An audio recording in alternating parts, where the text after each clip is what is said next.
Everyone, आज मेरे साथ मेरे अबू हैं। He is my father.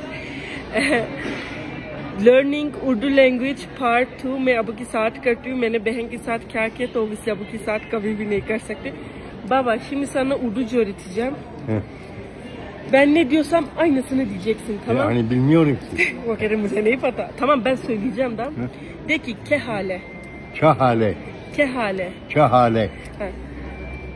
मैं ठीक हूँ। मैं ठीक हूँ। tamam. मैं बहुत खूबसूरत हूँ। खूबसूरत हूँ। यार बहुत अच्छी बोलते। tamam. देखिए, türkan मेरी सबसे प्यारा बेटी है। Yes. बाबा हारकेत नहीं। Yes.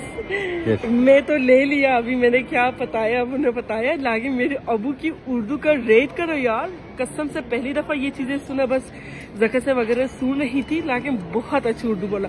बाबा चौक से उर्दू सोचे। देखिए, खुदा हाफिज। खुदा हाफिज। खुदा हाफिज।